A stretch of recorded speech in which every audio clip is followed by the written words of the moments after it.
नमस्कार मित्रांनो, मंथन चॅनल मध्ये आपलं स्वागत आहे.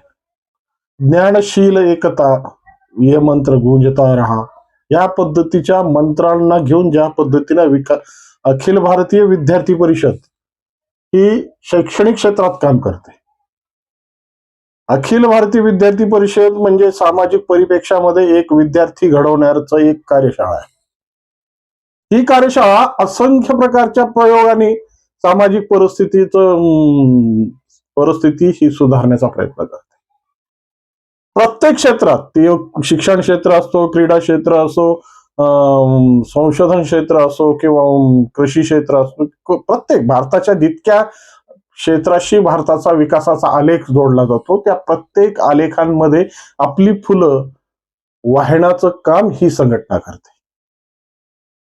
विद्यार्थी दशेमध्ये आलेल्या ज्या विद्यार्थी दशेमध्ये सगळ्या पद्धतीचे विकार समोर येतात, पण त्या ठिकाणी संस्काराचा धडा घेऊन सामाजिक परिप्रेक्षामध्ये विद्यार्थ्यांमध्ये जी जागृती, ती राष्ट्रासाठी जागृती असेल, ती समाजासाठी जागृती असेल, ती परिवारासाठी जागृती असेल, प्रत्येक गोष्टीची समीकरण बांधण्याचं काम अखिल भारतीय विद्यार्थी परिषदेच्या कार्यकर्त्यांकडून किंवा ज्या काही संघटनेच्या माध्यमातून जी काही वरिष्ठधारी मंडळी असतात ते आपल्या कार्यकर्त्यांना देत असतात.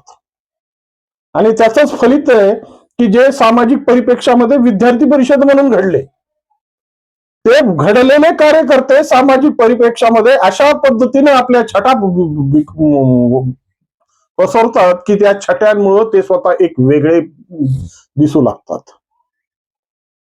जर उदाहरणच घ्यायचं असेल तर राजकीय क्षेत्रात काम करणारी अनेक कार्यकर्ते तुम्हाला पाहायला मिळतील. त्याच्यात चंद्रकांत दादा पाटील असतील, विनोद तावडे असतील, प्रवीण घुगे असतील, तुमचं अजून अशी खूप नावं घेता येतील, राजेश पांडे असतील, अशी खूप नावं आहेत की ज्या नावांनी सामाजिक परिप्रेक्षामध्ये आजही राजकीय क्षेत्रामध्ये एक वेगळं वलय तयार केलंय. कसल्याही पद्धतीचा राजकीय वारसा नसताना बरं का, ज्या पद्धतीनं सध्याचं राजकारण आणि ज्या पद्धतीची सध्याची राजकीय परिस्थिती ही राजकीय वारसांची परिस्थिती निर्माण झालेली. आणि जोपर्यंत राजकीय पाठबळ नसेल तोपर्यंत कार्यकर्ता घडत नाही किंवा लोकप्रतिनिधी होता येत नाही, अशी जी संकल्पना मांडून ठेवली आहे ना, त्या संकल्पनेला तडा देणारी ही लोक आहेत. ज्या पद्धतीने हे कार्यकर्ते घडतात आणि कार्यकर्त्यांनी ज्या पद्धतीने मोठ बांधली, त्याच पद्धतीच्या या महानगरपालिकेच्या निवडणुकीत आमचे 4 कार्यकर्त्यांनी घवघवीत यश निर्माण केलंय. आणि विशेष करून अभिनंदन त्या नवनाथ बनच, मूळ नांदेड जिल्ह्यातला, शिक्षणासाठी बीडमध्ये आला आणि बीडमध्ये विद्यार्थी परिषदेच्या संपर्कात येऊन त्यांनी सामाजिक परिप्रेक्षामध्ये ज्या पद्धतीचे विद्यार्थी परिषदेचे धडे, ते श्रमणाव शिबिर असेल, सामाजिक परिप्रेक्षा असेल, एकता रॅली असेल, प्रत्येक आविष्कार नावाच्या दिवाळी अंकाचं संकलन असेल, प्रत्येक बाबीवर स्वतःची एक छटा बिखरली. नवनाथ एकटाच नाहीये, नवनाथ सोबत प्रवीण कस्तुरे आहेत, अद्वैत पार्डीकर आहेत, शिवांगी साले आहेत. असे 4 कार्यकर्त्यांनी या महानगरपालिकेत आपला लोकप्रतिनिधी होण्याची जी कारकीर्द आहे ती पूर्ण केलेली, यश मिळवलेलं आहे. मित्रांनो, हे कार्यकर्ते सहज घडलेले नाही. त्यांनी या 4 कार्यकर्त्यांचा जो संदर्भ मी मांडलाय त्या 4ही कार्यकर्त्यांची कोणतीही राजकीय पार्श्वभूमी नाही. संघटनेच्या माध्यमातून काम करणारी ही कार्यकर्ती आज ज्या पद्धतीने लोकप्रतिनिधी म्हणजे लोकसेवेच्या वसा घेऊन या महानगरपालिकेच्या निवडणुकीत उतरलं आणि भाजपनं त्याला संधी दिली, तसं भाजप आणि विद्यार्थी परिषद एकच असण्याचा ठपका नेहमी सगळ्या संघटना देतात, जे विरोधी संघटना आहेत. पण मात्र संघटनेच्या विचारशैलीची एकरूपता आणि संघटना ही परिवारातल्या असल्यामुळं एकमेकाच्या परस्पराच्या विचारांमध्ये ज्या पद्धतीची भूमिका निर्माण होते, त्यामुळे विद्यार्थी परिषदेचे कार्यकर्ते या भाजपच्या कार्यप्रवासात सुरू करतात. आणि या प्रवासात स्वतःची जी कार्यशैलीचा ठसा आहे, जो कार्यशैलीची संकल्पना आहे, ती संकल्पना मांडण्यासाठी सार्थकी ठरतात. आजपर्यंत सामाजिक परिप्रेक्षामध्ये अनेक कार्यकर्ते पाहायला मिळाले.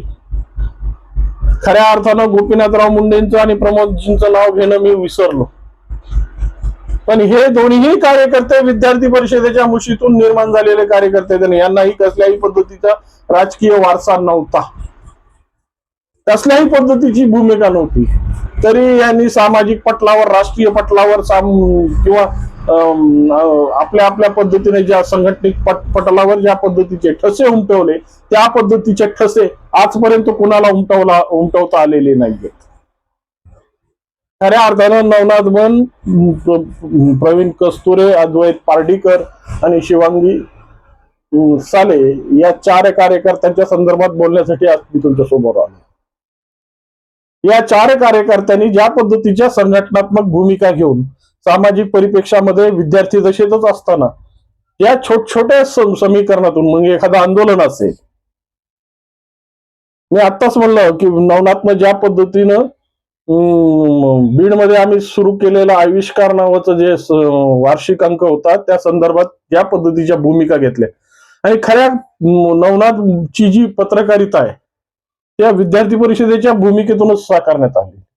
म्हणजे विद्यार्थी परिषदेच्या काम करत असताना त्याला या छोट्या गोष्टींची जी ही आली आणि त्याने पुढे जाऊन जर्नलिझम, वसंतराव काळे महाविद्यालयात जर्नलिझम पूर्ण केलं आणि हे जर्नलिझम पूर्ण करून तो मुंबईला एबीपी माझासाठी कार्यरत झाला. हे कार्यरत असताना कशा पद्धतीने सामाजिक परिप्रेक्षामध्ये आपलं दायित्व आहे, कशा पद्धतीने आपलं काम आहे, कशा पद्धतीने आपण प्रश्नांना उचललं पाहिजे, हे नवनाथने चांगल्या पद्धतीने हेरलं. आणि खऱ्या अर्थानं सगळ्यांचंच मी खूप मोठं अभिनंदन करेल की नवनाथनं ज्या वार्डातून खुर्दमान कोरमधून जी निवडणूक जिंकली ती खऱ्या अर्थानं एक कसोटी होती. ती कसोटी त्यांनी आपल्या संघटनात्मक कौशल्याने पूर्ण केली आणि सामाजिक परिप्रेक्षामध्ये मुंबईमध्ये एक नवीन आयाम जोडली. तसंच अद्वैतचाही आहे. अद्वैत पार्डीकर ज्या पद्धतीने ज्या परभणी महानगरपालिकेत निवडून आला ना, तर त्या महानगरपालिकेत ज्या पद्धतीचे वारे आणि ज्या पद्धतीच्या विचाराचा पगडा आहे ना, त्या पगड्याला तोडण्याचं काम अद्वैतनं केलंय. तिसरं प्रवीण कस्तुरे. प्रवीण कस्तुरे हा विषय जर खऱ्या अर्थानं पाहिला तर खऱ्या अर्थानं सगळ्या समीकरणांवर पाणी फिरवणारी यंत्रणा निर्माण झाली असताना सुद्धा ज्या पद्धतीच्या लोकमताचा विरोधी पक्षाकडे कल जात असताना सुद्धा यांनी आपला गड शाबूत ठेवला. हे शाबूत ठेवणं आयऱ्या गैऱ्याच्या हातचं काम नाही. त्याला कार्यशीलता लागते, संघटन कौशल्य लागतं, त्या पद्धतीचं समर्पण लागतं. खऱ्या अर्थानं रवींद्र चव्हाणांनी एक विधान केलं आणि सगळ्या लातूरचं समीकरण बदलून गेलं आणि खऱ्या अर्थानं ज्या पद्धतीनं भूमिका बदलत गेल्या होत्या त्या पद्धतीनं लातूरमध्ये भाजपचे कार्यकर्ते निवडून येतील याची कोणालाच आशा राहिली नव्हती. तरी या प्रवीण कस्तुरेंसारख्या कार्यकर्त्यांनी भाजपचा गड सांभाळला, तो ढासवू दिला नाही. स्वतःच्या परिस्थितीनं आपले जितके नगरसेवक निवडून आणता येतील किंवा जितके नगरसेवक अवैध पद्धतीने लढले त्यांनी आपल्या आपल्या पद्धतीनं, भलेही वातावरण विपरीत असो, पण त्यांनी आपला गड शाबूत ठेवला. आणि शिवांगी साले म्हणजे सर्वसामान्य घरातून निघालेली कार्यकर्ती, आपलं कायद्याच्या विषयात तिनं आपला पदवी आणि पदव्युत्तर शिक्षण पूर्ण केलं आणि सामाजिक पटलात जेव्हा विद्यार्थी परिषदेच्या संपर्कात आली त्यानंतर त्यांनी सामाजिक परिप्रेक्षामध्ये शैक्षणिक क्षेत्रात बहुमूल्य काम केलं. हे काम करत असताना सामाजिक प्रश्नांना समोर ठेवून ज्या पद्धतीची ती जी मांडणी केली आणि सामाजिक परिप्रेक्षामध्ये एक आपलं वलय निर्माण केलंय. अशा पद्धतीने या 4ही कार्यकर्त्यांचं जो समीकरण आहे ते समीकरण मांडणं गरजेचं होतं. नाहीतर आजकाल राजकारणामध्ये ज्या पद्धतीचे वारे वाहू लागले आणि ज्या पद्धतीचे आरोप प्रत्यारोप सुरू झालेले त्या आरोप प्रत्यारोपामध्ये खऱ्या अर्थानं घराणेशाही आणि वारसा पद्धत किंवा चाटुकारिता हीच पद्धत समोर येते. पण या सगळ्यांना तडा देणारी ही कार्यकर्ते अशी अनेक फुलं विद्यार्थी परिषदेने या राष्ट्रीय कामासाठी चरणी अर्पण केलेले आहेत. परिषद म्हणून त्यांचा झालेला विकास आणि परिषदेची जोडलेली नाळ ही या गोष्टी बोलायला विवश करते. आणि खऱ्या अर्थानं आपल्या लोकांनी केलेल्या कामाचा जर गवगव आपण नाही करणार तो कोणी बाहेरचे येऊन करणार आहेत का? दुसऱ्या संघटना बघा, या संघटना आजही बहिष्कृत आहेत, चर्चेत नाही आहेत. लोकांना, विद्यार्थ्यांना ज्या पद्धतीची भूमिका दाखवून राष्ट्रद्रोहीची पद्धतीचे कार्य करायला विवश करतात, अशा पद्धतीचे समाजामध्ये पटलावर काम करणारी बाकीच्या संघटना पाहिल्यानंतर सामाजिक परिप्रेक्षामध्ये विद्यार्थी परिषद कितीतरी पटीनं आम्हाला या राष्ट्रासाठी पूरक वाटते. या विद्यार्थी परिषदेने आजपर्यंत आपल्या स्वतःच्या अंगावर एकही शिंतोडा उडू दिलेला नाही. आणि हा शिंतोडा न येता सामाजिक परिप्रेक्षामध्ये आपली जी संकल्पना आहे आणि राष्ट्र विकास हे जे धोरण आहे ते आपलं कायम नित्य गीत म्हणून वापरलंय. आणि खऱ्या अर्थानं चंदन है इस देश की माटी, हर तपोभूमी हर ग्राम है, जर ही संकल्पना सार्थकी करायची असेल, ही संकल्पना जर समाजामध्ये रुजवायची असेल तर सामाजिक परिपटलावर अद्वैत सारखे कार्यकर्ते, शिवांगी साले सारखे कार्यकर्ते, प्रवीण कस्तुरे सारखे कार्यकर्ते, नवनाथ बन सारखे कार्यकर्ते हे पेरले गेले पाहिजेत. जमिनीची धग काय असते, जमिनीचा ओघ काय असतो आणि ह्याच्यातून नेमकं समाज हितासाठी काय केलं पाहिजे, ज्यांना कळतं ना, ज्यांनी अनुभवलंय ना, ज्यांनी पाहिलंय ना, त्यांच्याच कडून अशा पद्धतीच्या संक्रमणाला रोखण्याची ताकद निर्माण होते.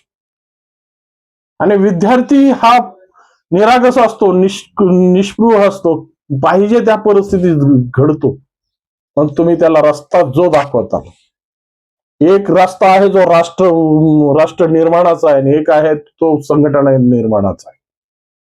स्वतःचा वलय निर्माण करण्यासाठी विद्यार्थ्याची राख रांगोळी करणारी एकीकडे भूमिका आहे आणि राष्ट्र प्रेरित राहावं, राष्ट्र निर्माणाच्या चरणी आपले असंख्य कार्यकर्ते देता यावे या संकल्पनाने प्रेरित असलेल्या संघटना एकीकडे म्हणजे अभावी.